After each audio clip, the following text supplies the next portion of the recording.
Deep in the emerald heart of West Java, Indonesia, where ancient volcanoes pierce the tropical sky and mist clings to sacred mountains, stands a monument that could rewrite everything we thought we knew about human civilization. Its name is Gunung Padang, and if the claims surrounding this enigmatic site are true, it represents the oldest pyramid on Earth, not older than Egypt's great monuments by centuries but by tens of thousands of years. This is not just another archaeological curiosity. This is a story that strikes at the very foundation of our understanding of human history. A story of towering stone terraces that climb an extinct volcano, of hexagonal columns that seem too perfect to be natural, and of radiocarbon dates that suggest our ancestors were building monumental structures when mainstream science tells us they were still hunter-gatherers scratching out survival in the depths of the last ice age. Tonight, as you drift towards sleep, we will journey together through the controversy that has divided scientists, captivated millions, and threatened to topple the carefully constructed timeline of human achievement. We will explore claims of chambers hidden deep beneath ancient stone, of construction techniques that predate known civilization by millennia, and of evidence that has been both celebrated and condemned by the archaeological establishment. But this is more than a tale of academic disputes and scientific methodology. This is a story about the power of belief, the politics of discovery, and the profound human need to connect with something greater than ourselves. It is about a small hill in Indonesia that has become the center of a global debate about who we are, where we came from, and what our ancestors were truly capable of achieving. The story begins not with ancient builders, but with modern dreamers. In the early years of this century, a brilliant Indonesian geologist named Danny Hilman Natawidjaja found himself drawn to a place the local Sundanese people had always considered sacred. Rising 885 meters above sea level, Gunung Padang was known to the indigenous community as the site where the legendary King Siliwangi once attempted to build a palace in a single night, only to abandon the effort when dawn broke before completion. What Natawidjaja saw when he first climbed those 370 successive andesite steps was not the remnant of a failed royal project, but something far more extraordinary. The site consists of 5 distinct terraces, each bordered by retaining walls of massive stone blocks. These are not rough-hewn boulders carelessly stacked by ancient hands, but precisely shaped hexagonal columns of volcanic origin that seem to defy the conventional understanding of prehistoric human capability. The columns themselves tell a story that mainstream geology struggles to explain. Formed from volcanic andesite, they rise in perfect geometric patterns across the hillside. Their surfaces are weathered by millennia of tropical rains and scorching sun, yet their fundamental structure remains intact. To the untrained eye, they might appear to be a natural formation, the result of volcanic cooling and fracturing that creates the hexagonal patterns we see in places like the Giant's Causeway in Ireland. But Natawidjaja saw something different. Where others saw the predictable geometry of cooling lava, he perceived the deliberate hand of human engineering. The way the stones fit together, the precision of their placement, the careful terracing of the hillside, all suggested to him the work of master builders operating with knowledge and techniques that should not have existed in the deep prehistoric past. His initial surveys using ground-penetrating radar and other geophysical techniques revealed what appeared to be hollow chambers and tunnels extending deep into the hill. The data suggested not just surface construction, but a complex 3-dimensional structure with multiple levels and interconnected spaces. This was not the simple stone arrangement of a ceremonial site, but something approaching the complexity of a pyramid. The implications were staggering. If Gunung Padang was indeed a human construction, and if the dating methods being applied were accurate, then this modest hill in West Java represented the world's oldest pyramid, predating the famous monuments of Egypt not by centuries, but by over 20,000 years. The research that would eventually shake the archaeological world began in earnest in 2011, when Natawijaja was appointed as chief geologist of the government-sponsored, integrated and independent research team. This was no fringe operation conducted in secret, but an official investigation backed by the Indonesian government and personally supported by President Susilo Bambang Yudhoyono himself. The team's methodology was ambitious and comprehensive. They conducted extensive geophysical surveys using ground-penetrating radar, seismic tomography, and electrical resistivity measurements. They drilled core samples from various depths and locations across the site. They analysed the mineral composition of the stones and the soil matrices that surrounded them. Most crucially, they extracted organic material from these cores for radiocarbon dating.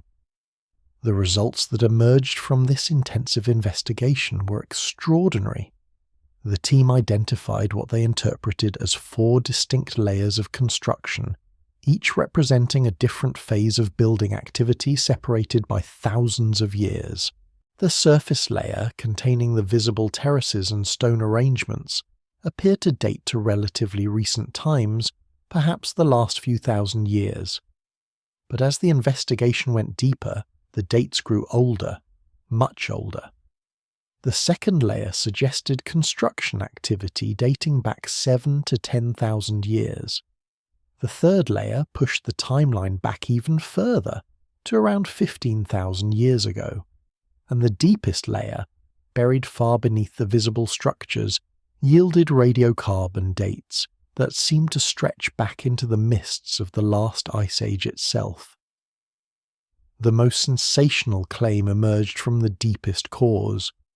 Organic material extracted from soil samples at the base of what the team interpreted as constructed layers returned dates of up to 27,000 years ago. If these dates were accurate, and if they truly represented evidence of human construction activity, then Gunung Padang was not just the world's oldest pyramid. It was evidence of a level of human sophistication and organization that existed during a period when conventional archaeology insisted our ancestors were still living in caves and following migrating herds. The announcement of these findings sent shockwaves through both the scientific community and the public imagination. Here was potential proof that human civilization was far older and far more sophisticated than anyone had previously imagined. Here was evidence that our ancestors had been capable of monumental construction projects at a time when they were supposed to be struggling for basic survival. But extraordinary claims require extraordinary evidence, and from the moment the Gunung Padang research was published, it faced intense scrutiny from the global archaeological community. Critics questioned everything from the methodology used to extract and date the samples to the fundamental interpretation of the geophysical data that suggested human construction in the first place. The controversy that erupted would eventually lead to one of the most dramatic retractions in modern archaeological publishing. But before we explore the fierce debate that followed and the questions it raises about the nature of scientific inquiry itself, let us first understand what Natawijaja and his team believed they had discovered beneath the sacred hill of Gunung Padang. The vision that emerged from their research was of a monument built in stages across an almost unimaginable span of time. The earliest builders, working in the depths of the last ice age, had laid the foundation layers deep within the hill. Subsequent generations, separated by millennia, had added their own contributions to the structure. Each phase of construction represented not just individual building campaigns, but entire epochs of human development and cultural evolution. According to this revolutionary interpretation, What we see today at Gunung Padang represents only the final chapter of humanity's longest construction project. The visible terraces and carefully arranged stone columns are merely the surface manifestation of something far grander hidden beneath. The true monument, if Natawidjaja's team was correct, extends deep into the volcanic hill itself, a vast underground complex of chambers and passages that took our ancestors thousands of generations to complete. The implications of such a timeline stretch the imagination. Picture ancient builders beginning their work when woolly mammoths still roamed the earth, when ice sheets covered much of northern Europe and Asia, when the sea levels were over 100 meters lower than today. These hypothetical master architects would have witnessed the end of the Ice Age, the great melting that transformed coastlines and drowned entire continents beneath rising seas. Generation after generation would have returned to this sacred hill, each adding their own layer to an ever-growing monument. They would have developed sophisticated techniques for quarrying the massive andesite blocks, for shaping them into precise hexagonal columns, for transporting them up the steep slopes and fitting them together with mathematical precision. All of this supposedly occurring during an era when mainstream archaeology insists humans were nomadic hunter-gatherers with no permanent settlements, no complex tools, and certainly no capacity for monumental architecture. The technical challenges alone would have been staggering. The hexagonal columns that crown Gunung Padang weigh many tons each. Moving them from their source, shaping them to fit together perfectly, and arranging them in the precise geometric patterns visible today would have required not just massive human labour, but sophisticated engineering knowledge. The builders would have needed to understand principles of structural engineering, possess advanced tools for cutting and shaping stone, and maintain organizational systems capable of coordinating complex construction projects across multiple generations. Yet the physical evidence seemed to support exactly this scenario. The ground-penetrating radar revealed what appeared to be artificial cavities deep within the hill, spaces too regular and purposeful to be natural cave formations. The electrical resistivity measurements suggested boundaries between different types of material that looked remarkably like constructed walls and chambers.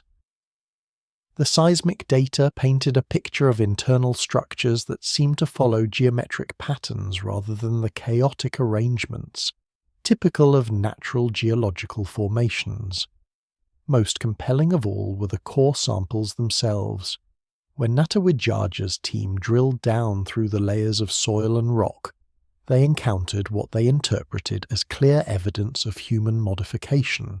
The soil matrices showed signs of having been deliberately placed rather than naturally deposited. The arrangement of stones at various depths suggested purposeful construction rather than random geological processes. The radiocarbon dates that emerged from these deep cores told a story that seemed to revolutionize our understanding of human capability. The organic material found within what the team interpreted as construction layers provided a chronological framework that stretched back through multiple ice ages. The youngest dates, from near the surface, fell within the range of known historical civilizations. But as the samples came from greater depths, the dates pushed steadily backward through time. The middle layers suggested construction activity during the early Holocene, the period following the last ice age when agriculture was supposedly just beginning to emerge in the Fertile Crescent of the Middle East. Even these dates would have been controversial enough, suggesting that monumental architecture was being created in Southeast Asia thousands of years before the pyramids of Egypt or the megalithic monuments of Europe. But the deepest samples told an even more extraordinary story. The radiocarbon dates from the base layers reached back into the Pleistocene epoch, deep into the last ice age itself. These were dates that predated not just known monumental architecture, but the very emergence of settled human communities, According to conventional archaeological wisdom, the people living 27,000 years ago were still following herds of migrating animals, still dependent on hunting and gathering for survival, still thousands of years away from developing the social complexity necessary for large-scale construction projects. The scientific paper that would eventually publish these findings painted a picture of human achievement that was almost incomprehensible in its scope and antiquity. The authors described Gunung Padang not just as a pyramid, but as potentially the world's first pyramid, the prototype from which all later monumental architecture had evolved.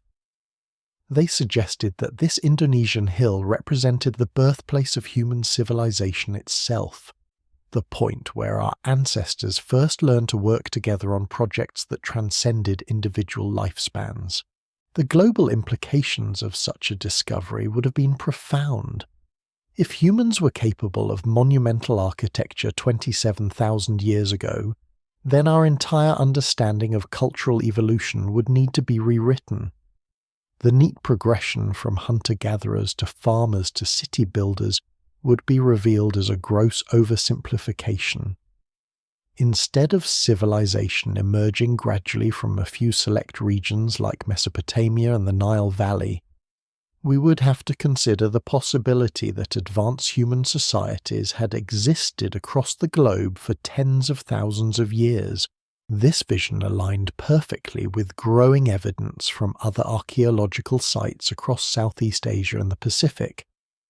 The region had already yielded surprising discoveries about early human sophistication, from the complex cave paintings of Sulawesi to the advanced maritime technologies that had carried our ancestors across hundreds of miles of open ocean to reach Australia over 40,000 years ago. The lost continent of Sundaland added another layer to this emerging picture. During the Ice Age, much of what is now the South China Sea, the Java Sea, and the waters between the Indonesian islands had been dry land. A vast continental shelf had connected the modern islands of Java, Sumatra, and Borneo into a single massive landmass. This prehistoric continent, larger than modern India, would have provided ample space for the development of sophisticated human societies. When the Ice Age ended and sea levels rose, most of Sundaland disappeared beneath the waves. Entire civilizations, if they had existed, would have been drowned. Only the highest peaks would have remained above water, transformed from inland mountains into scattered islands. Could Gunung Padang represent one of these surviving peaks, a remnant of a lost world that had been submerged beneath rising seas? The possibility was tantalizing. It suggested that the monument we see today might be only a fragment of something much larger, that the chambers and passages detected deep within the hill might once have been part of a vast complex that extended across the surrounding landscape. The builders of Gunung Padang might not have been isolated primitives working on a single hilltop, but members of a sophisticated society that had created monumental architecture across an entire continent. This grand vision would soon face the harsh scrutiny of peer review and scientific skepticism.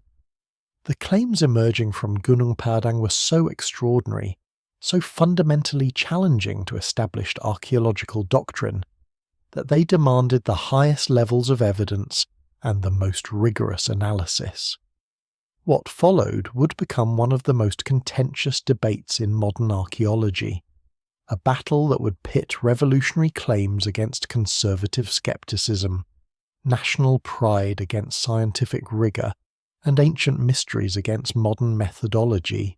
The storm that would eventually engulf Gunung Padang began quietly, in the sterile confines of academic journals and the measured corridors of university archaeology departments.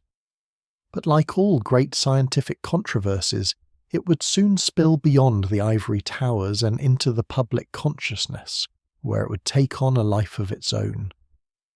The first rumblings came from Indonesia's own archaeological community.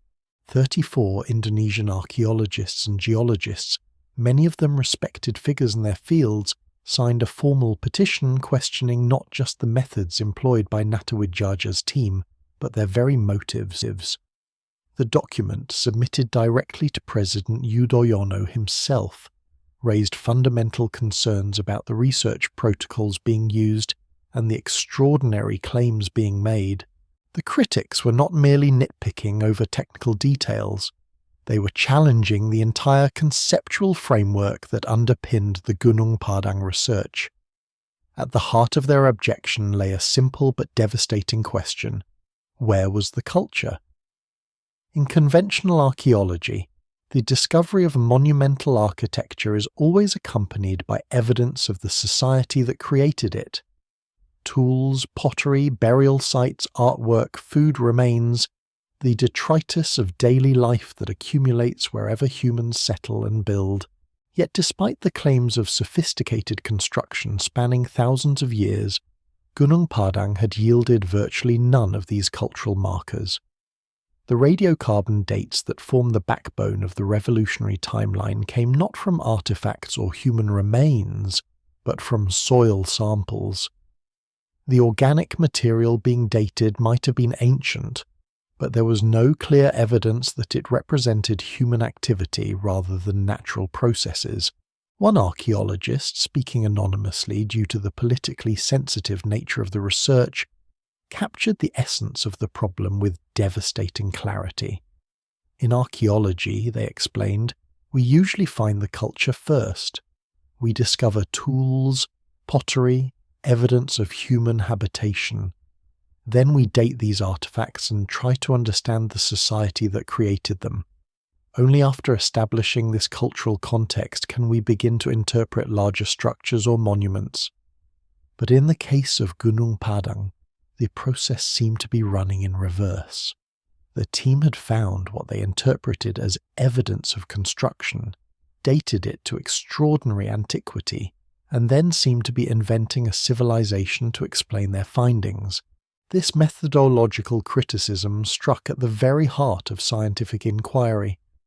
It suggested that the researchers had begun with a conclusion and were working backward to find evidence that supported it, rather than following the evidence wherever it might lead. Such an approach, critics argued, was not just unscientific but dangerous, opening the door to speculation and wishful thinking rather than rigorous analysis. The geological objections were equally damning. Volcanologist Sutikno Bronto, a respected expert on Indonesian volcanism, offered a far simpler explanation for the mysterious structures detected beneath Gunung Padang. The site, he argued, was nothing more than the neck of an ancient volcano, the hardened core of magma that had once fed eruptions millions of years ago.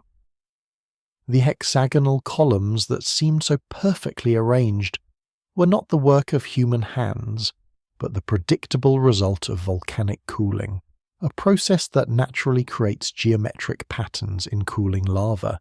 The underground chambers and passages revealed by ground-penetrating radar could easily be explained as natural cave systems, the result of water erosion and geological processes acting over vast spans of time.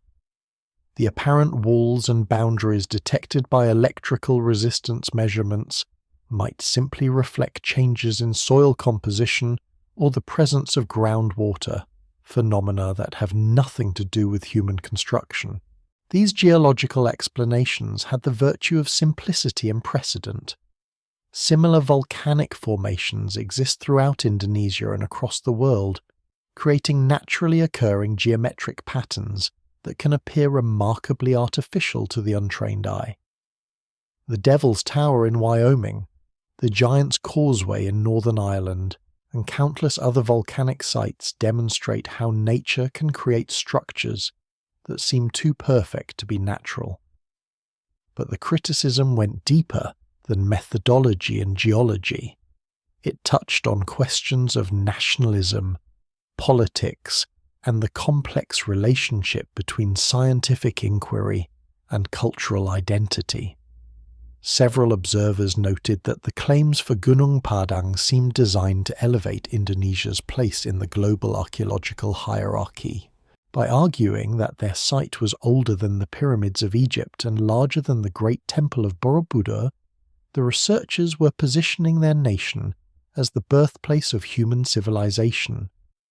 The political dimensions became explicit in the way the research was presented to the public. Images of Indonesian flags flying proudly over the site, statements about national heritage and cultural supremacy, bombastic claims designed to capture media attention rather than advance scientific understanding. Critics argued that these nationalist overtones compromised the objectivity of the research and created pressure to support extraordinary claims regardless of the evidence. The controversy intensified when the research found an unexpected champion in Graham Hancock, the British author whose theories about lost civilizations and ancient catastrophes had made him both famous and notorious in equal measure. Hancock's involvement added a new dimension to the debate, connecting Gunung Padang to a broader narrative about advanced prehistoric societies that had been wiped out by global cataclysms at the end of the last ice age. For Hancock, Gunung Padang represented a crucial piece of evidence supporting his theory of a lost global civilization. The extreme antiquity claim for the site aligned perfectly with his timeline of human development and catastrophic destruction. The sophisticated construction techniques implied by the research fitted his vision of prehistoric societies that possessed advanced knowledge later forgotten by their successors. But Hancock's endorsement proved to be a double-edged sword. While it brought global attention to the site and attracted millions of viewers through documentaries and popular media, it also associated the research with theories that mainstream archaeology considered pseudoscientific. The connection to alternative archaeology movements, ancient astronaut theories, and speculation about Atlantis made it even easier for critics to dismiss the Gunung Padang claims as fringe speculation rather than serious scientific inquiry. The methodology problems that plagued the research became increasingly apparent as experts examined the published data more closely. The radiocarbon dates that form the foundation of the extraordinary timeline were indeed accurate, but they came from soil samples that contained no clear markers of human activity. Carbon dating measures the age of organic material, but it cannot determine whether that material is associated with human occupation or construction. Ancient soil can contain organic matter that dates back thousands of years without any connection to human activity. The geophysical surveys that revealed apparent chambers and structures suffered from similar interpretive problems.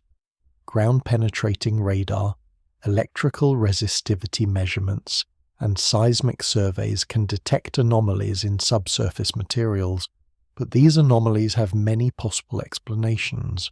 Changes in soil density, variations in water content, the presence of natural cave systems, or differences in rock composition can all create signatures that might be misinterpreted as artificial structures.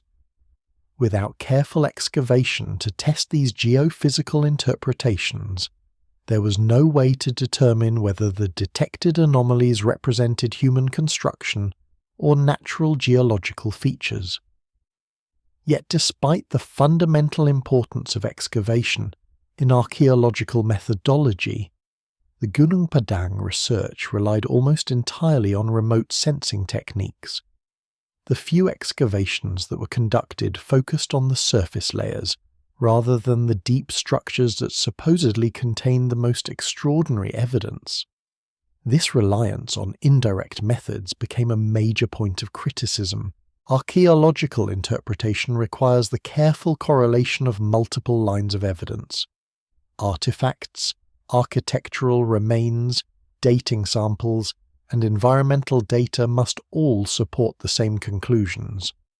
But the Gunung Padang research seemed to rest primarily on radiocarbon dates from soil samples and geophysical anomalies that had never been properly excavated or verified. The international archaeological community watched these developments with growing concern. The claims emerging from Gunung Padang were not just challenging established timelines, but threatening to undermine the methodological foundations of archaeological inquiry itself.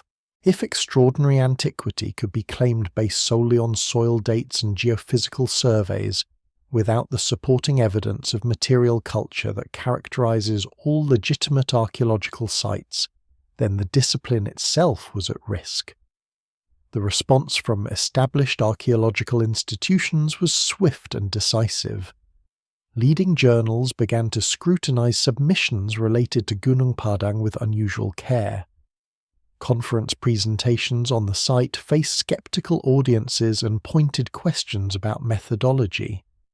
The broader archaeological community began to coalesce around a consensus that the claims were not just unsupported, but actively harmful to the reputation of serious archaeological inquiry. Yet the researchers themselves remained defiant in the face of this mounting criticism. They argued that their critics were closed-minded, wedded to outdated paradigms that prevented them from accepting revolutionary discoveries. They claimed that the archaeological establishment was engaged in a form of academic censorship, suppressing evidence that challenged comfortable assumptions about human development and cultural evolution. This defensive posture only intensified the controversy. Rather than addressing the methodological concerns raised by their critics, the researchers portrayed themselves as brave pioneers fighting against an entrenched orthodoxy. They appealed directly to public opinion, bypassing traditional channels of scientific peer review and academic discourse. The strategy proved effective in generating popular support but disastrous for scientific credibility. The more the researchers positioned themselves as outsiders challenging the establishment, the more the established archaeological community viewed their work with suspicion and skepticism. The polarization that resulted made rational discourse increasingly difficult and pushed the controversy toward its inevitable climax. The final act of this scientific drama would play out in the pages of Archaeological Prospection, one of the field's most respected journals. When the Gunung Padang research was finally published in October 2023, it represented the culmination of over a decade of investigation and controversy. But rather than settling the debate, the publication would trigger an even more dramatic sequence of events that would ultimately see the paper retracted and the claims officially discredited. The journey from revolutionary discovery to academic disgrace would reveal not just the flaws in a single research project, but fundamental questions about how science works, how extraordinary claims should be evaluated, and what happens when nationalism, politics, and personal ambition collide with the pursuit of truth. The story of Gunung Padang was far from over, and its most dramatic chapters were yet to be written. The publication of the Gunung Padang research in Archaeological Prospection should have been a moment of triumph for Natawijaya and his team. After years of investigation, criticism and controversy, they had finally succeeded in presenting their findings to the global scientific community through one of archaeology's most prestigious journals. The paper, with its detailed geophysical analyses and extraordinary claims about human antiquity, represented what they believed to be definitive proof of their revolutionary discoveries. But the scientific publishing process is designed to be self-correcting, and the mechanisms that ensure the integrity of academic research were already beginning to turn their attention toward this controversial publication. The peer review process, which had allowed the paper to reach publication, had somehow failed to catch fundamental flaws in methodology and interpretation that would soon become glaringly apparent to the broader scientific community. The response was not immediate, but when it came, it was devastating. Within months of publication, serious questions began to emerge about the paper's conclusions and the evidence presented to support them. The radiocarbon dating that formed the cornerstone of the 27,000-year timeline came under particularly intense scrutiny from experts in archaeological dating methods. The problem was not with the accuracy of the dates themselves. The organic material extracted from the soil samples had indeed been properly analysed using established radiocarbon techniques, and the ages returned by these analyses were scientifically valid. But validity and relevance are two entirely different things in archaeological research, and it was precisely this distinction that would prove fatal to the Gunung Padang claims. The organic material being dated consisted primarily of soil carbon, the accumulated remains of plants and other organisms that had died and decomposed over thousands of years. This type of material can indeed provide accurate dates, but those dates tell us only when the organisms died, not when human beings might have used or modified the location where they were found. Ancient soil can accumulate organic matter for millennia through entirely natural processes, creating a chronological record that has no connection whatsoever to human activity. What the research team had failed to demonstrate was any clear link between their dated samples and evidence of human construction or occupation. The soil that yielded 27,000-year dates contained no artifacts, no tools, no pottery fragments, no charcoal from human fires, no bones from butchered animals, none of the countless indicators that archaeologists use to identify human presence. Without these cultural markers, the ancient dates were essentially meaningless from an archaeological perspective. This fundamental flaw in methodology had somehow escaped detection during the peer review process, but it could not escape the scrutiny of the broader scientific community once the paper was published.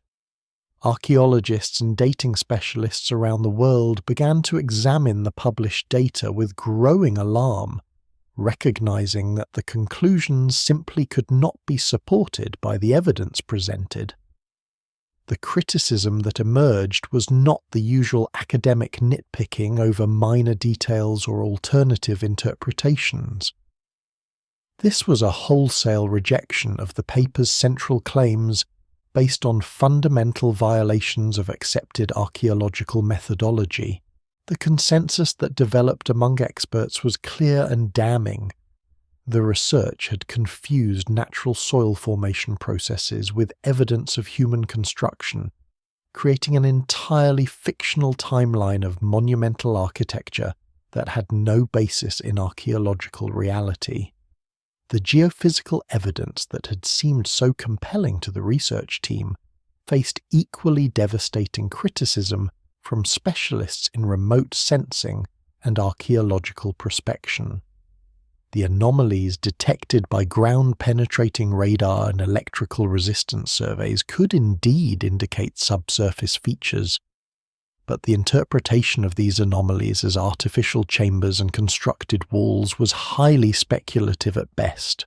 Natural geological processes can create underground voids, density variations, and boundary layers that produce exactly the same signatures as human-made structures when viewed through remote sensing techniques. Without careful excavation to verify the nature of these anomalies, there was simply no way to determine whether they represented ancient architecture or ordinary geological features. The research team had made the classic error of assuming that unusual geophysical signatures must indicate human activity, when in fact they might represent nothing more than the complex internal structure of an ancient volcanic formation. The mounting criticism reached a crescendo in March 2024, when the publisher of Archaeological Prospection took the extraordinary step of formally retracting the paper. Retractions are rare in academic publishing, reserved for cases where fundamental flaws or misconduct compromise the integrity of published research. The retraction notice was clear and unambiguous about the reasons for this dramatic action. The editors explained that the radiocarbon dating had been applied to soil samples that could not be reliably interpreted as evidence of human activity or construction. This error, which had somehow escaped detection during the initial peer review process, meant that the paper's central claim about the site representing an ancient pyramid built 9,000 or more years ago was incorrect and unsupported by the evidence presented. And so the story of Gunung Padang draws to its close, leaving us with profound questions about the nature of discovery and the fragility of truth. What began as a tale of revolutionary archaeological findings has become a cautionary reminder that extraordinary claims demand extraordinary evidence, and that the line between breakthrough and breakdown can be perilously thin. Whether this sacred Indonesian hill holds secrets yet to be uncovered, or stands merely as testament to the power of wishful thinking, it continues to whisper its mysteries into the tropical night, waiting for future generations to unlock its true story. But even a retraction is not the same thing as erasing a place from the map. Gunung Padang still rises above the West Javan landscape. The terraces are still there. The stones are still there. The stairway still climbs up the slope like a scar of intention carved into an ancient hill. No editorial decision in a distant journal can change the way the sunrise catches on those weathered hexagonal columns, or the way evening mists drift between the stones as the cicadas begin their chorus. What changed was not the hill itself, but the story told about it. For a time, Gunung Padang had been presented as the smoking gun of a lost civilization, a structure said to be 27,000 years old, built by master architects whose society vanished without leaving pottery, tools, or bones. When the paper fell, that version of the story collapsed with it. But the quieter, older narratives remained. The legends of the Sundanese people, the questions of geologists, the accumulated observations of archaeologists who had studied the site long before its transformation into a global sensation. To understand Gunung Padang as it exists now, in the cool light after the storm of controversy, it helps to return to the hill itself, stripped of the layers of speculation that had been wrapped around it like ceremonial cloth. Standing at the base of the site, the first thing that strikes most visitors is the climb. 370 steps of weathered stone rise up the slope, some carved, some placed, others worn down by centuries of bare feet and pilgrim sandals. The ascent is steep enough that conversation quickly gives way to breathing, and breathing gives way to silence. Each terrace reached feels like a small victory, a pause not just in physical effort, but in time itself. On the lower levels, the stones lie in orderly patterns, some standing upright like sentinels, others arranged in low walls and platforms. The shapes are unmistakably hexagonal, their cross-sections revealing the cooling patterns of volcanic andesite. In one direction they resemble building blocks cut by careful hands. In another, they look like a natural outcrop that humans have tidied and rearranged. Archaeologists who favour a conservative interpretation see Gunung Padang as an important megalithic site dating back perhaps 2,000 or 3,000 years, a sacred place modified over generations by local communities, used for ritual gatherings, offerings, and ceremonies. From this perspective, the terraces are impressive but not unique. Many cultures across Southeast Asia and the wider world built such stone platforms on high places, seeking a closer vantage point to the heavens and a commanding view of the surrounding land. For those who still feel the pull of older claims, every stone hints at something more. The sheer number of blocks, the regularity of their shapes, the way some seem to align with cardinal directions, these details whisper of lost engineering knowledge, of builders whose names have been erased. Even when the grander timeline is set aside, the hill carries an aura of unfinished mystery. The local myths that long preceded modern scientific interest weave their own threads into this tapestry. In Sundanese tradition, Gunung Padang is associated with Prabu Siliwangi, a legendary king whose attempted palace building in a single night was thwarted by the arrival of dawn. The motif appears in many cultures, a supernatural construction project that must be completed before first light, a race against time lost by a proud ruler or a troop of spirits. This myth sits at an interesting crossroads between natural and supernatural explanations. On one level, it offers a simple origin story. The terraces are there because a king tried and failed to build a palace. On another, it suggests that even in pre-scientific times people sensed something uncanny about the site. Why this hill and not another? Why these stones and not the ones in the next valley? Legend steps in where data cannot, filling gaps with drama and meaning. In the quiet aftermath of the scientific controversy, some researchers have begun to ask a different kind of question, not, how old is this pyramid? But, why do we so desperately want it to be older than anything else? The fascination with extreme antiquity runs deep. There's a particular thrill in the phrase, the oldest. Oldest temple, oldest city, oldest writing. These labels promise a doorway to beginnings, a glimpse of the first spark from which everything else followed. In a world where so much feels transient and unstable, the idea of a structure enduring across 20 or 30,000 years is almost comforting. It suggests continuity, resilience, a kind of immortality carved in stone.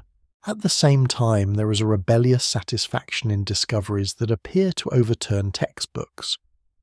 To hear that archaeologists may have been wrong, that civilization might be far older than they admit, taps into a deep current of skepticism toward authority.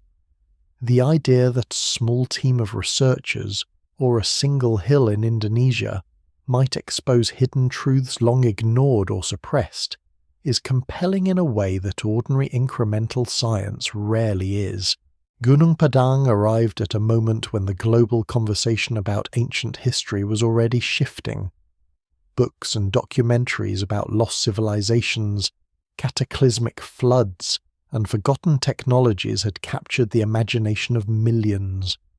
The internet amplified every claim, every hint of mystery, every what-if that pushed against official narratives. In that environment, a site that seemed to offer radiocarbon dates stretching back into the Ice Age was almost guaranteed to become a lightning rod. When the paper was retracted, some saw it as vindication of careful scientific practice. Others saw only confirmation of their suspicion that the establishment would never allow radical ideas to stand. For those invested in alternative histories, Gunung Padang did not lose its allure. It simply shifted categories, from revolutionary evidence to suppressed truth. And so the hill now stands at the intersection of two very different ways of knowing. On one side lies the slow, patient accumulation of data, excavation layers, stratigraphy, artifact typologies, careful context. On the other sits a more intuitive mode, myth-making, pattern recognition, a willingness to connect widely separated dots into a single sweeping narrative. Neither of these approaches is uniquely modern. Ancient people, too, combined observation and story, careful watching of the world and bold leaps of imagination. What is different now is the speed at which stories spread and the scale at which they are consumed. Imagine for a moment a quiet evening at Gunung Padang long before the controversy began. The sun has slipped behind the mountains, leaving the terraces bathed in soft blue shadow. The jungle below hums and chirps with unseen life. A few visitors linger at the highest platform, looking out over the landscape. Far away, the faint glow of village lights can be seen, scattered like stars that have fallen to earth. A local guide tells the old legend of King Siliwangi, his voice steady and practiced. The tourists listen, some politely, others with genuine curiosity. The story is simple, almost childlike. A king, a hill, an unfinished palace, the inevitable arrival of dawn. Yet beneath the simplicity lies a profound theme, that human ambition, no matter how grand, must still answer to the rhythm of the natural world. Now imagine that same evening years later, after the world has heard claims of a 27,000-year-old pyramid. The terraces are unchanged, but the atmosphere is different. Visitors arrive with expectations shaped by documentaries and articles. They speak of lost civilizations, of magnetic anomalies, of hidden chambers containing extraordinary artifacts. The guide still tells the older legend, but now it competes with newer myths born in laboratories and editing suites. Some tourists look at the hexagonal stones and see only geology. Others look at the same stones and see the fingerprints of a forgotten global culture. The hill has become a mirror in which people see reflected their own inclinations towards skepticism or wonder, caution or belief. From a certain distance, the entire story of Gunung Padang can be read as a case study in how science works at its best and its worst.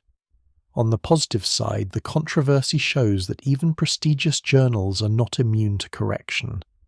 In the end, the system that allowed flawed interpretations to be published also contained mechanisms capable of retracting them when better analysis prevailed.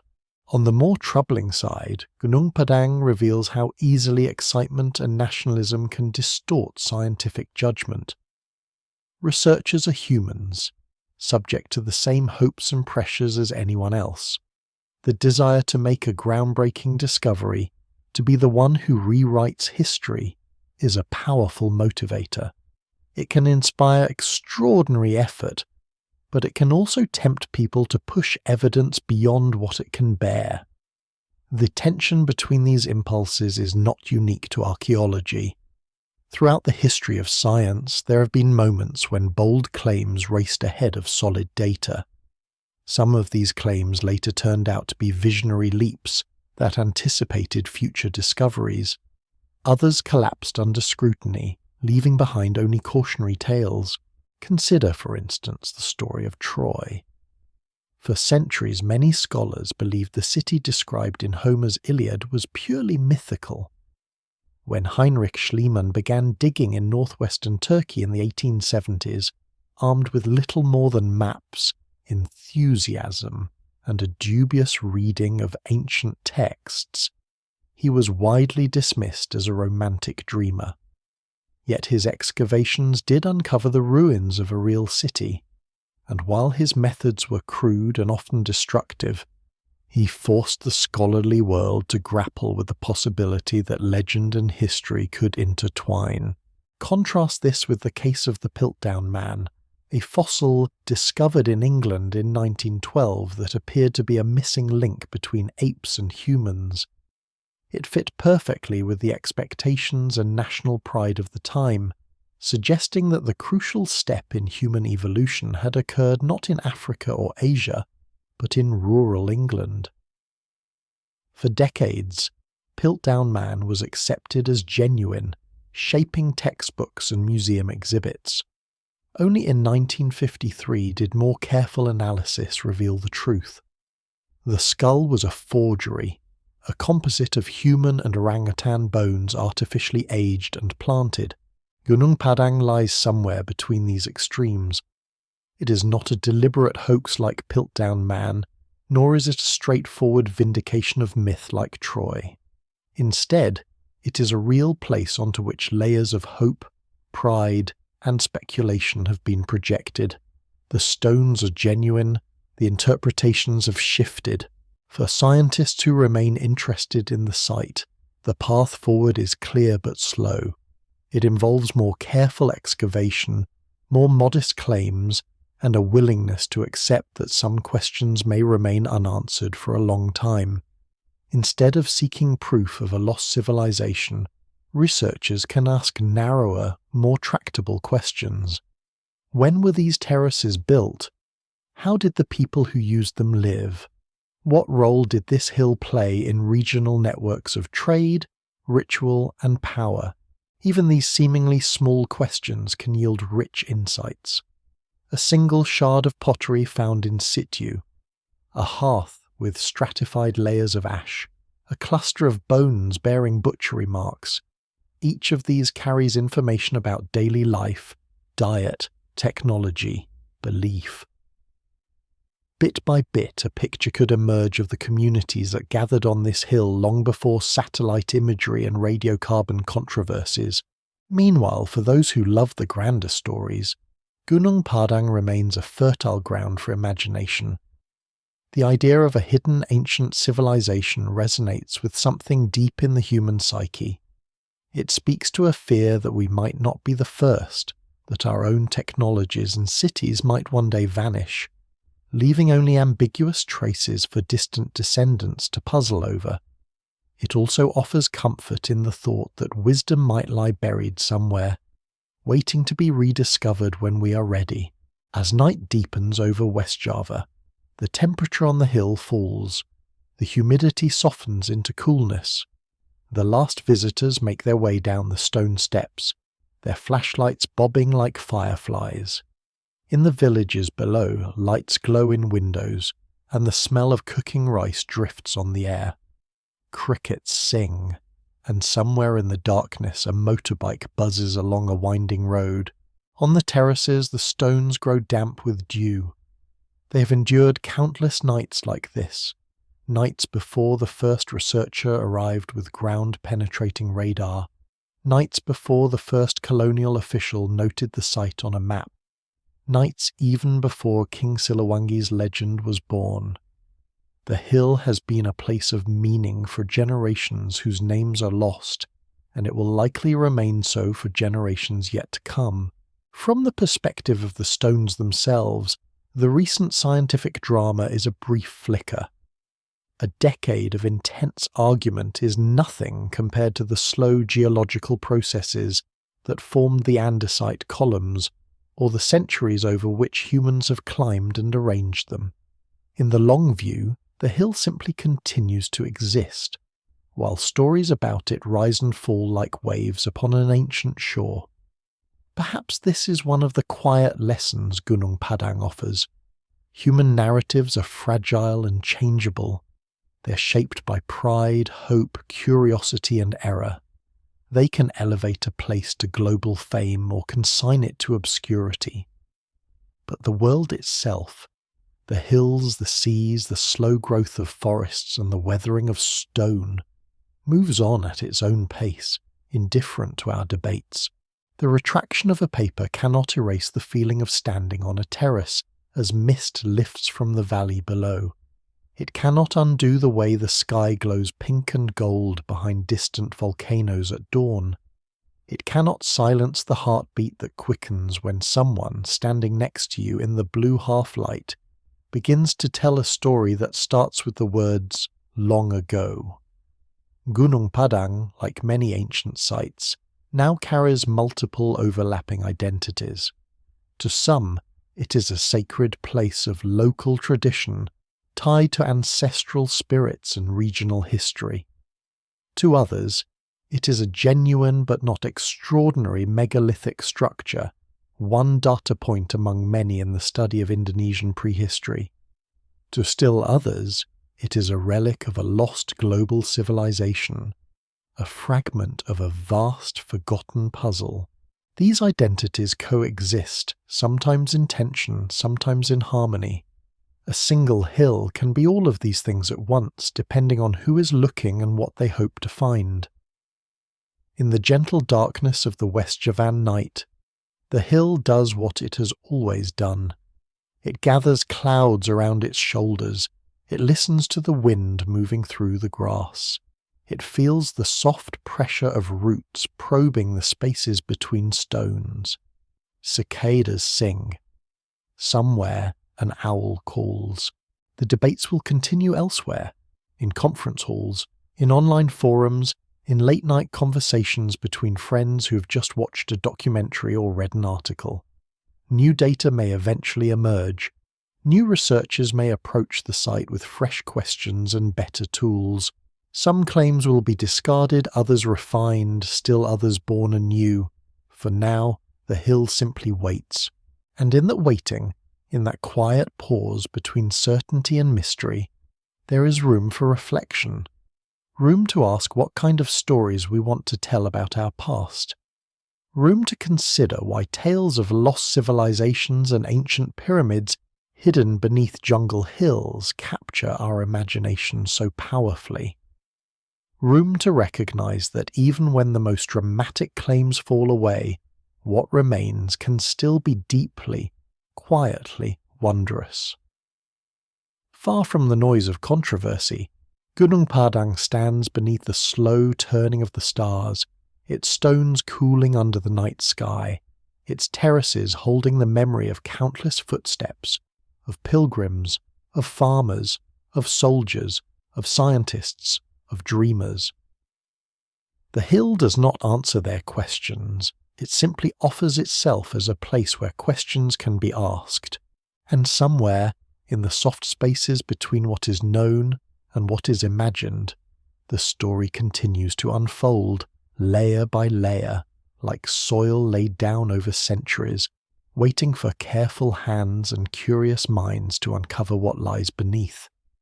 If you step back from Gunung Padang for a moment and let your mind drift over the wider map of our planet, you begin to notice that it is not alone. All across the world there are places where stone seems to hold more questions than answers. Places where the past feels thicker than the air, and where the line between sober archaeology and restless imagination grows hazy. Some of these sites have weathered controversy and emerged with their reputations strengthened. Others have followed a path closer to Gunung Padang's, shining briefly as potential revolutionaries before settling into quieter, more modest roles in the grand story of human history. Perhaps the clearest counterpoint lies thousands of kilometers away, on a dry hill in southeastern Turkey, at a place called Göbekli Tepe. For decades, Göbekli Tepe slumbered beneath a man-made mound of earth, an anonymous rise in the landscape. Local farmers ploughed fields nearby, their tractors bumping over scattered bits of stone. It was only in the 1990s that archaeologists began to uncover what lay beneath, and what they found was astonishing. There, emerging from the soil like the bones of some great stone beast, were massive T-shaped pillars, some weighing over 10 tons. They stood in circular enclosures, arranged with deliberate symmetry. Many were carved with animals, foxes, snakes, wild boars, birds, and more abstract symbols that still defy exact interpretation. The stones were not merely stacked or leaned together, but carefully set into foundations and linked with low walls. Radiocarbon dates from burnt material in the floors of these enclosures, from layers of fill that sealed them, and from surrounding deposits all converged on an age of around 11 to 12,000 years. This placed Göbekli Tepe at the very end of the last ice age, millennia older than Stonehenge, older than the pyramids, older than metalworking or pottery in most parts of the world. Yet unlike Gunung Padang's deepest claims, Göbekli Tepe was not built on soil dates alone. Archaeologists found clear signs of human activity. Flint tools by the thousands, stone vessels, butchered animal bones, remnants of hearths. The monumental pillars themselves were unmistakably carved and arranged by people. The dating came not from abstract layers of earth, but from context directly associated with human presence. And so, while Göbekli Tepe shook the archaeological world, it did so in a way that could be absorbed and integrated rather than rejected. It forced researchers to rethink when complex ritual architecture first appeared, but it did not require inventing an entire invisible civilization to support it. The evidence lay in the ground, patiently waiting layer upon layer, like pages in a book that had finally been opened. By contrast, the most extreme interpretations of Gunung Padang asked us to accept a monument older even than Göbekli Tepe, without offering the usual supporting cast of artifacts and context. No carved figurines, no specialized tools, no dense concentrations of food, remains or ritual deposits. It was as if someone had torn the cover off a book, insisted it contained the oldest story ever told, and then closed it again before anyone could read the pages inside. Still, the yearning behind these claims is understandable. Sites like Göbekli Tepe prove that archaeology has already underestimated the capabilities of ancient people at least once. If we were wrong about when monumental architecture began there, might we not also be wrong elsewhere? Might there be other hills, other terraces, other overlooked slopes hiding equally unexpected structures? It is in this wide, ambiguous space between what has been solidly demonstrated and what might still be found that imagination thrives.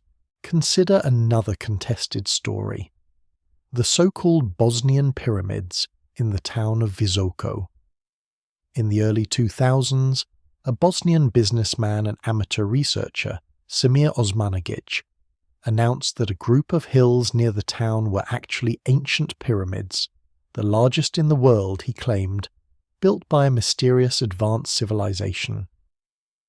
The main hill, called Visočica, does indeed have a striking shape. Its steep triangular slopes look, from certain angles, remarkably like a pyramid. Osmanagic's team reported the presence of straight stone blocks, geometric features, and supposed tunnels beneath the hills. Media coverage was enthusiastic. Tourists arrived in droves. Volunteers came to dig, hopeful of uncovering a lost chapter of human history. Yet when professional archaeologists and geologists examined the site, they found a less dramatic explanation. The blocks appeared to be natural layers of sandstone and conglomerate fractured along regular plains. The supposed man-made terraces looked like simple erosion. There were no artifacts in secure context that could be linked to a pyramid-building culture.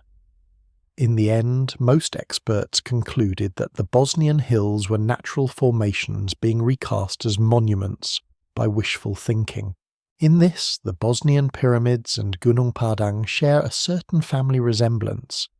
Both involve real geological features that, under particular lighting and from certain perspectives, look strangely artificial. Both attracted national pride and hopes of tourism, as well as international figures from alternative history circles. Both generated headlines faster than they could generate solid evidence. And yet, if you visit Visoko at sunset with the hills turning gold and the air cooling, it is easy to understand the appeal. Standing on the slope of Visočica, looking down at the town and the river, imagination awakens almost on its own. The geometry of the hill feels suggestive. The mind begins to sketch vanished steps, long eroded platforms, people standing at the summit watching the stars. The human brain did not evolve to be a neutral recording device. It is a pattern-making engine, an endless projector of possibilities. Given a hint of structure, a suggestion of symmetry, it will spin out meaning and intention. In this sense, the hills of Bosnia, the terraces of Gunung Padang, and even naturally fractured rock columns on windswept coasts are like Rorschach tests for our understanding of the past. You can feel that same pattern hunger in quieter, more personal ways. Think of times in your own life when you've looked at clouds and seen the shapes of animals, faces, or landscapes. The clouds did not intend these forms, yet they appear to you vividly. Or think of hearing a strange sound at night and immediately imagining its source. Footsteps, a door, something moving just out of sight. The sound itself is simple vibration. The story attached to it is your mind's contribution. Ancient stones and hills are like those nocturnal sounds and shifting clouds. They invite story, they invite projection.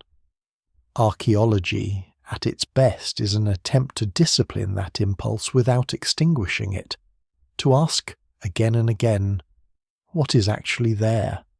What can we demonstrate? What is only guesswork dressed as certainty? Yet even the most disciplined archaeologist is not immune to wonder. Many of the field's greatest breakthroughs began when someone looked at a landscape and felt a twinge of curiosity that could not easily be explained. A hill that seemed slightly too regular, a scatter of stone that felt too intentional, a faint line in a satellite image that might, just might, be the outline of buried walls. Sometimes, when these hunches are followed carefully, the ground yields up remarkable surprises. Satellite surveys of the Amazon, once believed to be largely untouched wilderness before Europeans arrived, have revealed enormous earthworks, geometric structures traced in ditches, mounds, and embankments, stretching across hundreds of kilometers.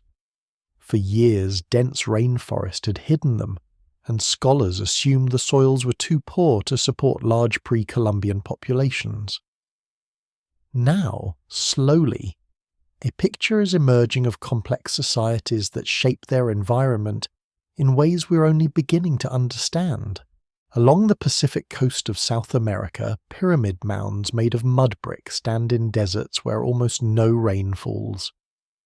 In Peru's Norte Chico region, complexes like Corral push the emergence of monumental architecture in the Americas back to around 5,000 years ago, earlier than once believed.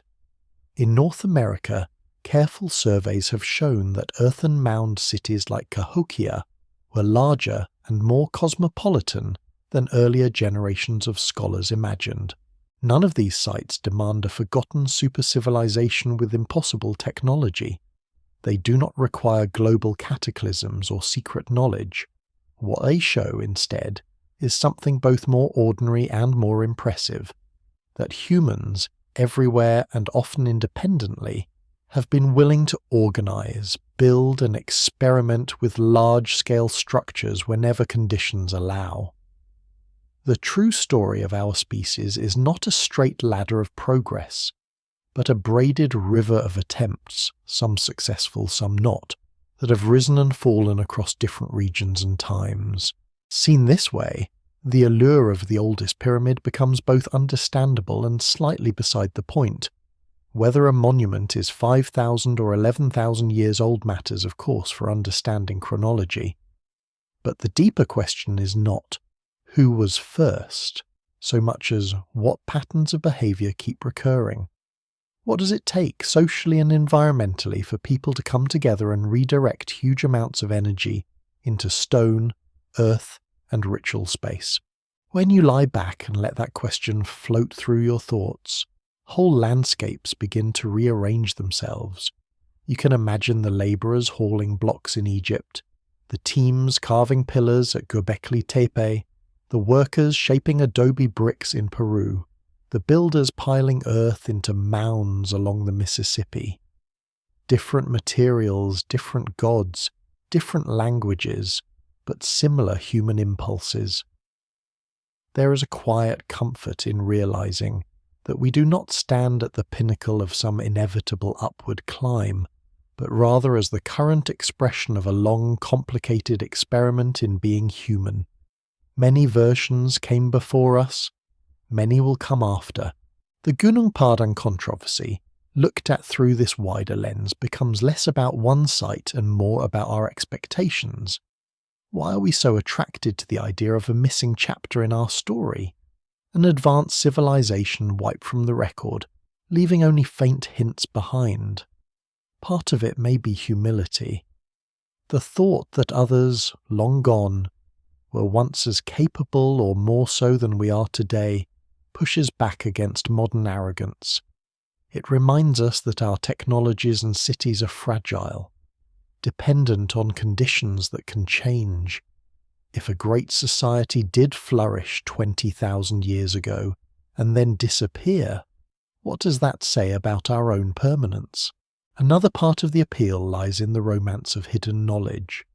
Myths of Atlantis, of antediluvian cultures, of ancient wisdom preserved in remote places all tap into a longing that something important has been forgotten and might yet be recovered. It is the same feeling that animates treasure hunts and library quests, the hope that around the next corner lies a revelation capable of transforming how we see the world.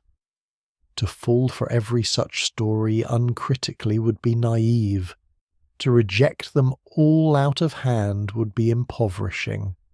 Somewhere between gullibility and cynicism lies a path that honours curiosity while insisting on evidence. That path winds through muddy trenches, radiocarbon labs, and countless hours spent sorting fragments of pottery in dim storerooms. It is not glamorous. It does not often make headlines. Most of the time, it leads to incremental refinements rather than dramatic reversals. Yet, taken together, those small steps have given us a remarkably robust picture of our deep past. We know, for example, that modern humans did not appear fully formed in a single cradle of civilization, but emerged through a complex web of populations in Africa, interbreeding with Neanderthals and Denisovans, and carrying those legacies out across the world. We know that agriculture arose independently in several regions, and that some societies adopted it while others remained hunter-gatherers by choice or circumstance. We know that climatic swings, volcanic eruptions, and shifting coastlines repeatedly reset the stage on which human cultures played out their dramas. Within that big picture, there is still plenty of room for surprise. New discoveries constantly extend timelines, fill in gaps, and reveal forgotten connections. Caves with art tens of thousands of years older than we expected. Ancient genomes that clarify migrations no one suspected. Sunken settlements along once dry coasts, preserved like time capsules under the sea. In that sense, Gunung Padang is not an embarrassment, but a reminder that science is a living process. When the site was first advertised as a 27,000-year-old pyramid, the claim was dramatic but testable. It provoked studies, debates, and eventually corrections. The fact that the most extreme interpretation did not withstand scrutiny does not mean we must now ignore the hill. Instead, we can let it return to the slower, steadier rhythm of ordinary research. There is still value in carefully mapping its terraces, in understanding how and when the visible structures were built, in comparing them to other megalithic sites across Indonesia. The hill does not need to be the oldest pyramid on Earth to be interesting. It does not need to rewrite all of human history to have something to teach us about regional cultures, about ritual landscapes, about the ways people choose high places as anchors for meaning. As you picture the terraces in your mind now, perhaps you can imagine a different scene. Not of Ice Age architects carving stones under a sky filled with mammoths, but of communities a few thousand years ago gathering on the hill for ceremonies. Torches flicker against the dark stone. A drum beats slowly. Offerings of food and woven cloth are placed on carefully arranged platforms. Children run along the edges, their laughter carrying out into the night. These people do not belong to a lost super-civilization. They do not have machines or secret technologies. But they're no less human, no less capable of deep thought, creativity, and feeling.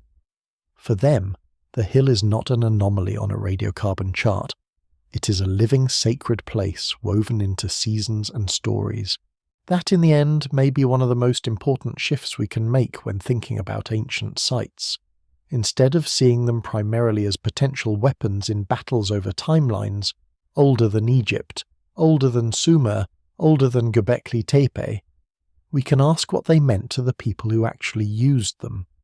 A terrace is not just a date. It is a stage on which lives unfolded. A pillar is not just a candidate for being the first. It is an axis around which rituals turned. A chamber is not merely evidence in a debate. It is a space in which breath, sound, and intention once gathered. When you look at the world this way, the obsession with being oldest starts to soften. You begin to see continuity instead of competition. Gunung Padang, Göbekli Tepe, Stonehenge, Caral, the pyramids of Giza, the earthen mounds of North America, the stone circle of Africa and Europe, the step pyramids of Mesoamerica. They become different verses in the same long song, not rival contestants in a race. The modern urge to rank them, to crown a single champion of antiquity, says more about us than about them. And yet, even as we turn toward this more generous view, the desire for mystery does not vanish. There will always be hills that look too regular, lines in satellite images that hint at buried walls, legends of cities drowned by rising seas. There will always be individuals who feel compelled to follow those hints, to test those possibilities. Some will make mistakes. Some will push evidence too far. Some will see patterns where none exist. But among them will also be those who find real, solid clues that lead to genuine discoveries. Science needs both temperate skeptics and brave explorers, people willing to question assumptions and others willing to question new claims. It is a dynamic balance, sometimes tense, often messy, but profoundly human. As you let your mind drift now, perhaps you can imagine that balance embodied as two figures standing on a terrace at Gunung Padang in the faint early light. One holds a notebook and a trowel, measuring layers, carefully recording each stone and fragment. The other gazes out at the mist-filled valleys, eyes full of possibility, imagining vast lost continents and forgotten cities beneath the waves. They might argue, they might roll their eyes at each other, but both, in their own ways, are listening. To the hill, to the stories, to the data. Beyond Indonesia, beyond Turkey, beyond any single site, the earth is full of places like this, where rock and time have conspired to leave us partial clues. A stone circle half buried in heather, a line of mounds snaking across a plain, a pattern of post holes preserved as stains in the soil, a submerged forest revealed at low tide. Each one is an invitation to ask gently, who stood here? What did they see? What did they believe? How did they change the land? And how did the land change them? The answers, when they come, are rarely as dramatic as the headlines that promise rewritten history. They are quieter, more specific, more local. Yet it is precisely through those countless precise answers that the larger tapestry of our species becomes visible. So Gunung Padang remains, not as a shattered dream of the world's first pyramid, but as one hill among many where that tapestry is still being woven. Its terraces still welcome footsteps, its legends still circulate in local tongues, its stones still wait for the patient, unhurried questions that true understanding requires. As you rest and your thoughts grow softer, you might picture that hill one last time, not as a stage for controversy, but as a silhouette against a rising moon. The jungle below rustles, a night bird calls. Somewhere, far away, a researcher opens a new data set. A villager lights incense at a small shrine. A reader turns the page of a book about ancient places. The hill listens to all of this without judgment. The story is not finished, and across the world, under jungles and deserts and shifting seas, other hills and terraces, other pillars and mounds, wait in their own long patience, carrying the weight of human footsteps and of the questions we have not yet learned to ask. If you follow that thread of questions into the quiet hour of the night, it eventually leads somewhere deeper than any single site, deeper even than archaeology itself. It leads into the way human beings live with time. Most of the time, we move through our days as if the world around us has always been more or less the way we see it now. The streets, the houses, the screens, the languages we speak, the borders on maps.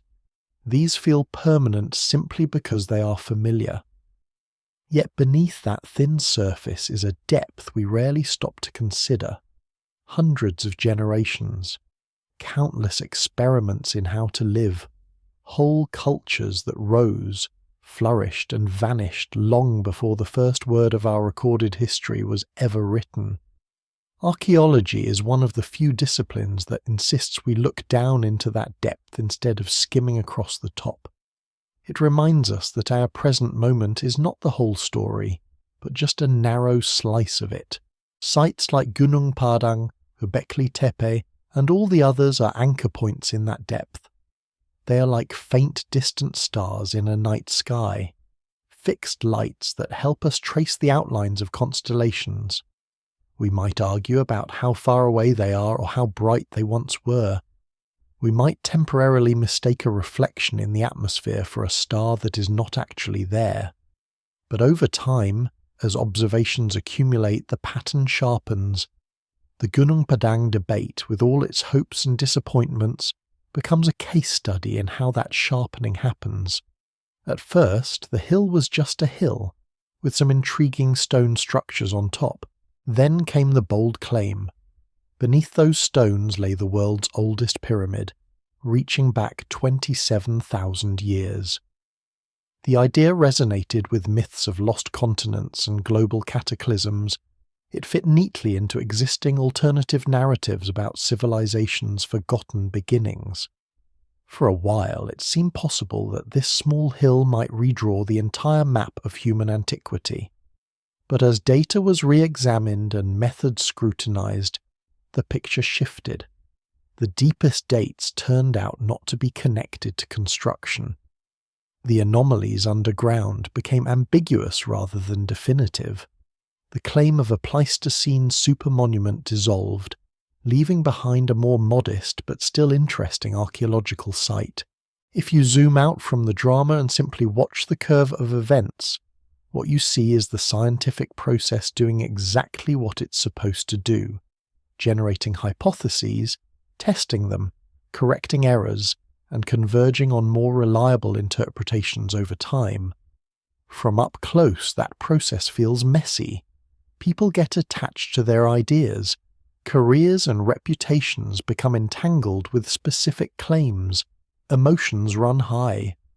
From a distance, though, it looks more like a self-adjusting compass needle, twitching and wobbling but gradually aligning with the magnetic pull of reality.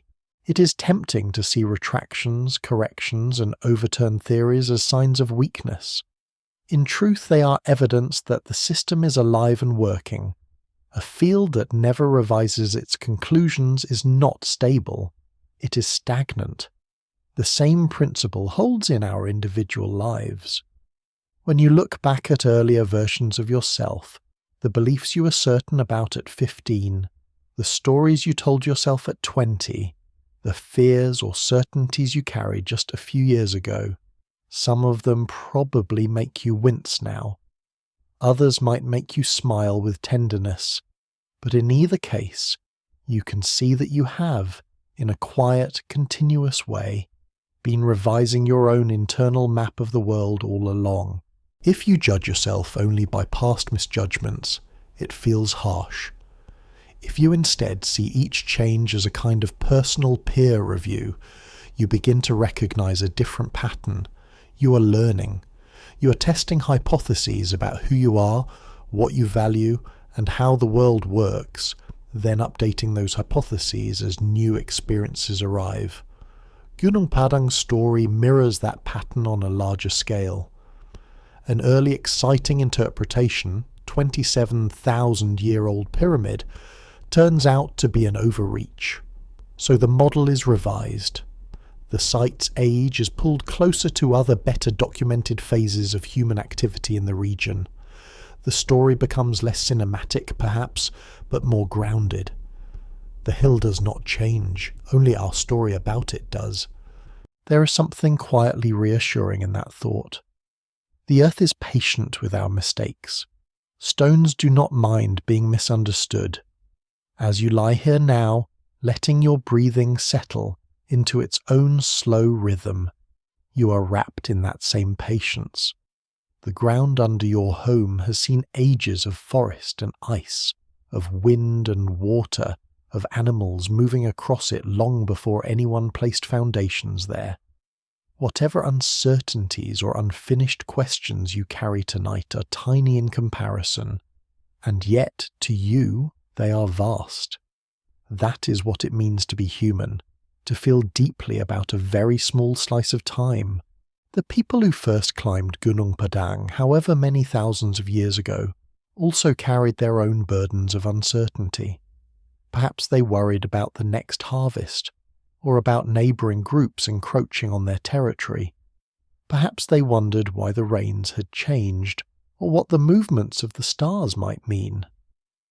They too would have sat around fires at night, telling stories about causes and consequences, about origins and destinies. For them, arranging stones on a hill or carving pillars in a circle would not have been primarily an act of engineering.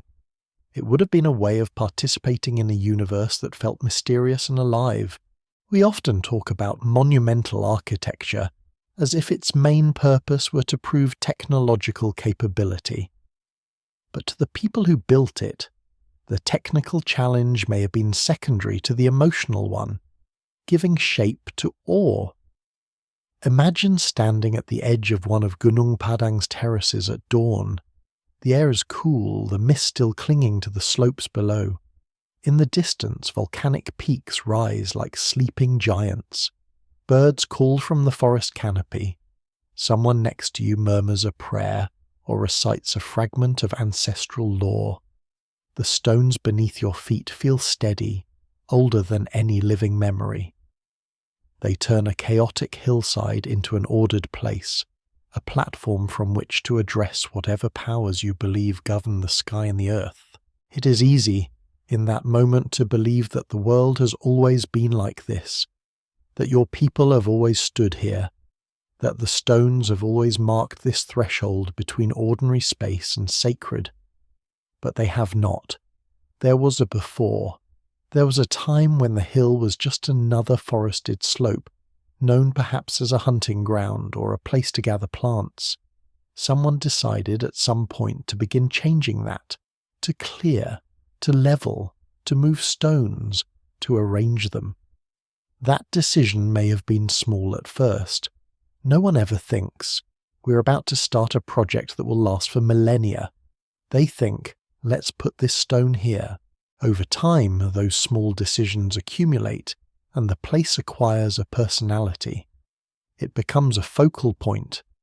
More people visit, more stories attach to it, more stones are added, or reshaped, or rebuilt.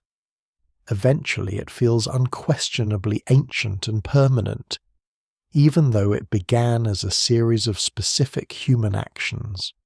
The same is true of the stories we tell about our species.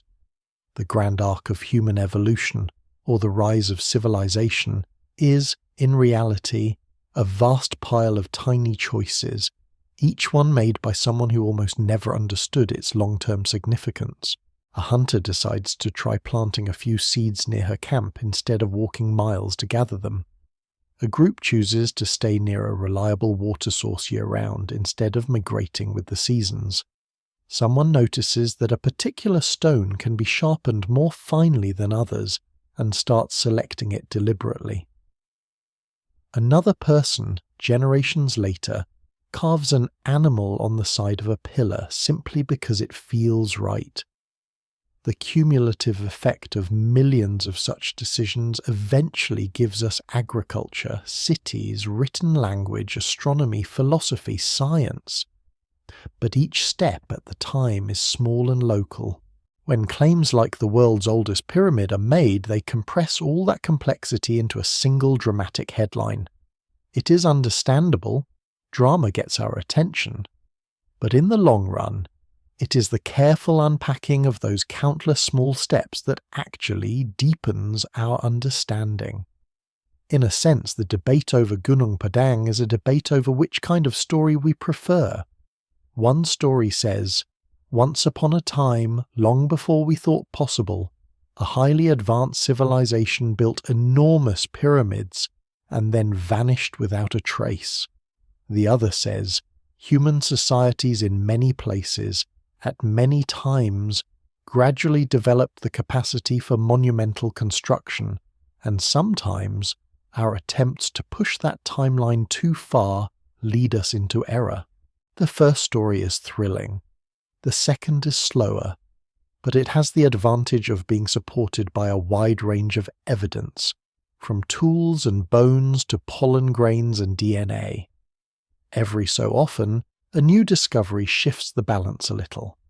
A site like Göbekli Tepe shows that some forms of complexity were achieved earlier than expected. A genetic study reveals that a population long assumed to be isolated was in fact part of a wider network of contact and exchange. An underwater survey finds traces of settlements along a now submerged shoreline. The overall picture becomes richer, more crowded, more interconnected. Not a single lost golden age, but a mosaic of many ages, some bright, some dim, overlapping and influencing one another. As you drift deeper into rest, you might picture that mosaic as a vast, slowly unfolding pattern, tiles being added one by one as new evidence comes to light. Gunung Padang is one tile among thousands. For a while, some tried to paint it in bright, impossible colours, insisting it belonged in the very earliest corner of the design. Now the paint has been scrubbed back. The tile is less vivid, perhaps, but it still has its place. There is another layer to this story, one closer to your own life. Most of what we think we know about ourselves is also a kind of archaeology. We remember some episodes clearly, misremember others, and forget most of them entirely. A smell or a song can act like ground-penetrating radar, revealing an old chamber in the mind we had not visited in years. We dig through that chamber, pick up a memory, and try to date it. That must have been when I was 8, we say, or that was after I moved to that city. Sometimes we dramatically misdate ourselves. We imagine a habit or fear is as old as we are, when in fact it began only a few years ago. We tell a story about always being this way, and only later realize that the story is a kind of misapplied radiocarbon date, accurate about one layer of experience but not about the underlying structure. Then something happens that forces a revision, a conversation, a journal entry rediscovered, an old photograph. Suddenly, we see that what we thought was a deep, ancient pattern is actually a more recent construction. The foundation is different than we assumed. That realization can feel disorienting at first, even disappointing. But it also opens space for change. If a pattern has not always been there, then it does not have to be there forever. Gunung Padang teaches the same lesson at a collective scale. The hill did not turn out to be what some hoped it was.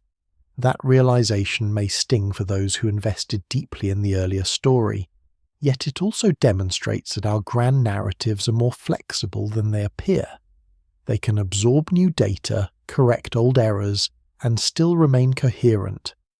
In a world that often feels chaotic and brittle, there is something deeply soothing about that flexibility. History, both personal and planetary, is not a brittle statue that shatters when chipped. It is more like clay, constantly reshaped as new impressions are made. As the night deepens around you, you might imagine the whole earth as a sleeping figure, curled gently around its core. On its surface, lights twinkle in cities, storms move across oceans, forests breathe in and out. Beneath, layers of rock and fossil record the slow, silent passage of eons. Somewhere on a slope in Indonesia, rain falls softly on stone terraces built by hands long gone. Whether or not those terraces mark the birthplace of civilization, they are part of the same shared story. humans, wherever they live, altering the land to reflect what they believe matters. We too shape our inner landscapes this way, building small monuments of attention, rearranging our priorities like stones on a hillside, sometimes tearing down old structures when we realize they no longer fit. Very few choices you make will rewrite history in a dramatic sense, but each one can quietly revise your own internal timeline, shifting how you understand the past and what you expect from the future. Perhaps that is the gentlest possible conclusion to draw from Gunung Padang, that the desire to discover an impossibly ancient pyramid is, at root, the same desire that leads us to examine and reinterpret our own past. We want to know where we came from, not just as a species but as individuals. We want to believe that buried beneath the surface of our lives lies some grand, noble foundation, that we are more ancient, more rooted, more destined than we realized. Sometimes that foundation turns out to be less dramatic than we hoped. It may be made not of finely carved stone but of ordinary soil, of small acts of kindness, of quiet decisions taken when no one was watching, of friendships, fears, and forgettable days. Yet from that unremarkable soil real structures grow, real meaning emerges. Gunung Padang, stripped of its most extravagant claims, is still a place where people once gathered, where they climbed and stood and looked out over the surrounding valleys. The hill does not need to be 27,000 years old to have held laughter, songs, and tears.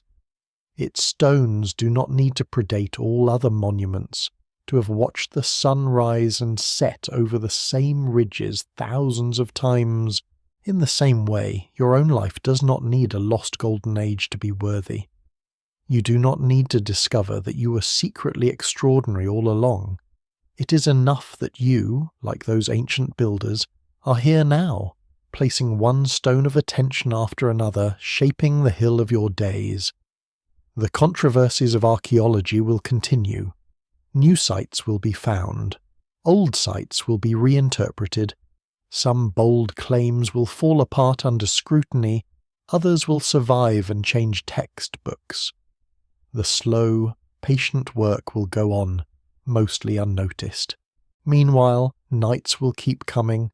People will keep lying down as you are now, letting the weight of the day settle, letting their thoughts wander through landscapes of memory and imagination. Somewhere, someone will fall asleep thinking about pyramids. Someone else will drift off wondering about their grandparents. Another will close their eyes dreaming of future cities yet to be built.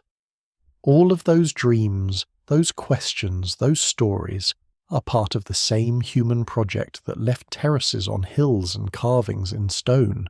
And so, as your breathing steadies and your eyelids grow heavier, you can let the argument over Gunung Padang fade to the edges of your awareness.